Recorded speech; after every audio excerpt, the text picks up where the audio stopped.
Vamos olhar especificamente para o estado de Minas Gerais, já que o estado enxerga este acordo Mercosul-União Europeia como uma oportunidade para que haja maior controle da origem da madeira produzida aqui no Brasil. Para nos trazer uma leitura sobre este setor florestal de Minas e também do Brasil, sobre o mercado e a competitividade neste segmento, recebo aqui no nosso estúdio Adriana Malgueri, que é presidente da Associação Mineira da Indústria Florestal. Seja bem-vinda à nossa programação, Adriana, é um prazer recebê-la por aqui. Espero ter falado teu sobrenome da forma correta, se não, me corrija, por favor. Mas uma ótima tarde, agradeço imensamente por ter aceito o nosso convite. Obrigada, Gabriel, eu que agradeço o convite. É Malgueri, passou pertinho. Pertinho, da próxima eu acerto, com certeza. Está dentro do país da Itália, está tranquilo. Está dentro da margem de erro aqui, permitida para o apresentador. Minha cara, nós trouxemos a notícia hoje mais cedo que este acordo entre Mercosul e União Europeia vai passar pelas câmaras competentes aqui no Brasil, por parte do Mercosul e, em conseguinte, pela Câmara dos Deputados, pelo Senado, para ser efetivamente aprovado. A gente quer fazer isso rápido. Para o setor de florestas plantadas, para o setor de madeira especificamente, os avanços podem ser mais do que econômicos e sim até regulatórios de sustentabilidade? Sim, eu acho que o acordo ele traz um reforço ao que a Europa já coloca já como regras, né, principalmente para garantir a rastreabilidade de produtos brasileiros, principalmente que eles tenham garantia que eles são livres de desmatamento, né, o Deforestation Free, que é um ato da Comunidade Europeia justamente para que a gente, com clareza, né, mostre que toda essa produção brasileira, dos principais produtos, né, do agro brasileiro de exportação, não sejam objeto de desmatamento. Então, essa é a nossa grande aposta. Já existe essa exigência. Ainda eles estão sabendo, já adiaram já algumas vezes, né, os próprios mecanismos da UDR, né, de como que eles vão exigir todas essas questões socioambientais. Porém, o acordo ele reforça. Por quê? Dentro do próprio acordo, ele estabelece um nível a mais de que a gente precisa mesmo, como país, acabar com o desmatamento, né? A gente precisa reduzir ele num prazo pequeno, aí em 50%, o que para a gente é extremamente positivo. Inclusive faz parte dos compromissos do Brasil firmados na COP30 do ano passado. Era esse o compromisso de acabar com o desmatamento. Sim. E reduzir em cerca de 50%. São vários níveis e camadas, né, dessa informação, que eu acho que isso atualmente é uma das grandes questões ambientais da sociedade brasileira como um todo, não só de governo. Isso é uma questão, porque a partir do momento que eu escolho comprar um produto de origem florestal, por exemplo, e eu não sei de onde que vem essa madeira, eu estou sendo conivente, se aquela madeira não vem de origem lícita. Então, o acordo do Mercosul, assim como outros tratados e acordos que vão surgindo, para que cada vez mais essa madeira brasileira, que possui uma produtividade maravilhosa e desejável por todos os países do mundo, o que traz para a gente? A necessidade de olhar para dentro de casa e trazer a rastreabilidade interna. Porque hoje a gente tem uma crescente do consumo de madeira no nosso país por diversos setores da nossa indústria. A agroindústria é muito forte. Então, por quê? Porque a madeira é uma fonte de energia limpa e renovável, desde que utilizada de uma madeira proveniente de manejo sustentável e responsável. Se eu estou usando uma madeira que não tem uma origem rastreável, legal e lícita, ela pode estar vindo de fruto de desmatamento. Então, para você aumentar a sua produção de um produto A, B ou C, você usar essa madeira de origem não rastreável, você pode estar favorecendo o desmatamento. É isso que a gente não pode deixar acontecer. O que nos afasta hoje destes controles? E eu gostaria de entender, porque parte da União Europeia, essa regra, como você bem disse, foi adiada diversas vezes. O próprio Brasil é contrário à aplicação destas regras por conta do agronegócio. O ministro Carlos Fávaro fala em dificuldade de exercer este controle e até aplicar toda essa rastreabilidade que nós temos para o agronegócio brasileiro. Então, nosso agro perderia com estas regras, o que afasta hoje o setor brasileiro, isolado da Europa, isolado dos Estados Unidos, de promover estes controles e conseguir este selo, este carimbo na nossa própria madeira. Eu acho que, a partir do momento que a gente tem uma exigência internacional, como é o caso, eu concordo com o ministro, como o caso, a exigência está vindo de fora, então ela vem com padrão, entendimento e metodologia de fora. Então, o olhar que o europeu tem sobre desmatamento, por exemplo, é diferente do que realmente acontece no Brasil. No Brasil, a gente tem uma legislação ambiental muito rica, muito vasta, tanto federal quanto em todos os estados. Então, os estados possuem regulamentos próprios que autorizam, né, o que é chamado de desmatamento legal, vamos chamar assim, que é até uma palavra que não combina uma com a outra, né?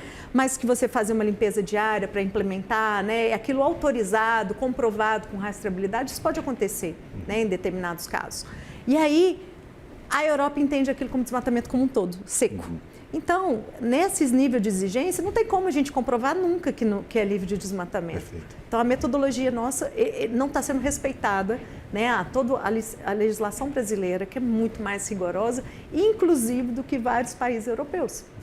Então, esse descompasso que é interessante. O que nós queremos, nós também, como Brasil, concordamos que os produtos precisam ter origem rastreável, que não, de forma nenhuma, sejam agentes... Compactuem com o desmatamento legal. Isso não é o agro. Isso não é o setor que a gente representa. Quem faz o desmatamento não é o agro que o Brasil quer. Não é o produtor, né? No meu caso, o produtor florestal. Ele é o contrário. Eu estava dando exemplo agora recente que nós, por exemplo, em Minas Gerais, a cultura de floresta plantada é a maior cultura agrícola do estado inteiro. Maior do que o café, que é conhecido em Minas Gerais, do que o milho, do que a soja. São 2.300.000 hectares plantados. Isso é agro. E, ao mesmo tempo, nós somos a atividade econômica de todas que mais conserva vegetação no estado de Minas. Mais de 1.300.000 só de conservação. Então, assim, isso traz um exemplo da equação correta que a gente quer que o mundo enxergue o agro brasileiro. Eu consigo produzir muito e conservar muito ao mesmo tempo. Não são ações que competem, elas podem conviver.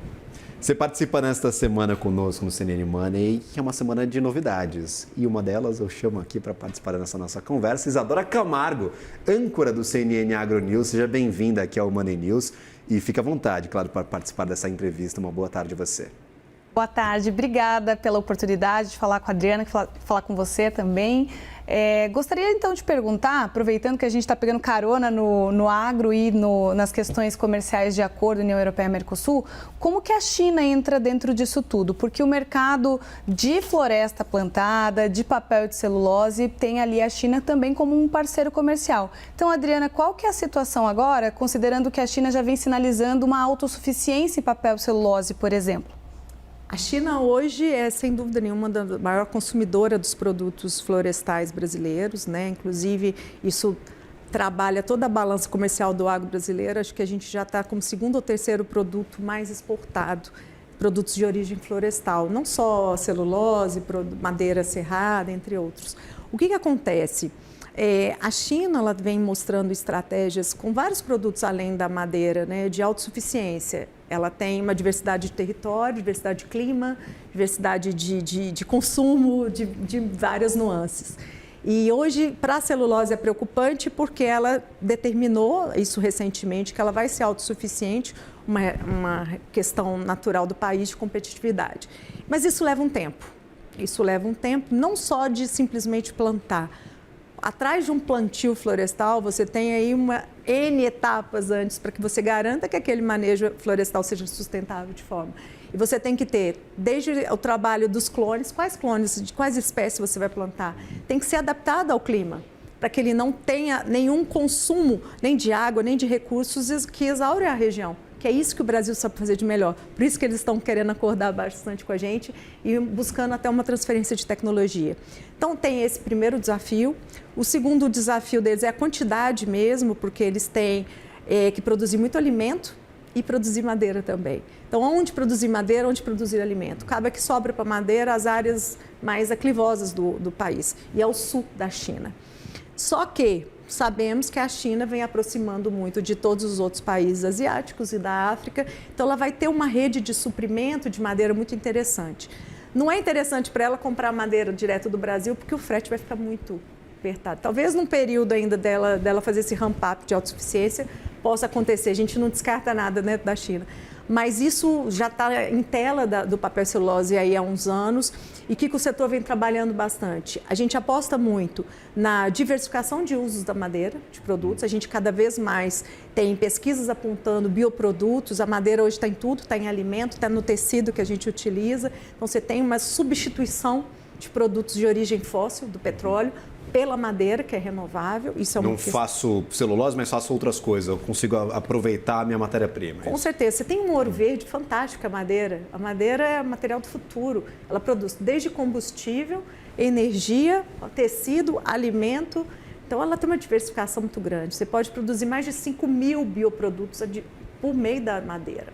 Então, a própria FAO faz um trabalho interessante de que a gente tem um aumento da produção de madeira e consumo de madeira no mundo até 2050, mais que o dobro. Por quê? Tem gente que usa até desde a cocção, né, para cozinhar ali na África, se a gente imaginar, até para essas indústrias elaboradas. Então, quando a China faz esse movimento, traz a celulose essa questão da diversificação, substituição de usos e também expansão de mercados. Por isso que, se a gente conseguir estabelecer um bom termo com a relação com a Europa, a relação com os Estados Unidos, que já é, né, da celulose há muito tempo, com o Canadá, estabelecer uma condição melhor, a gente não sofre tanto esse impacto. Mas, principalmente, a indústria nacional entendendo que ela tem um ouro verde na mão, que não é a celulose de fato, aquilo é um subproduto, assim como é o carvão vegetal, o ouro é a madeira.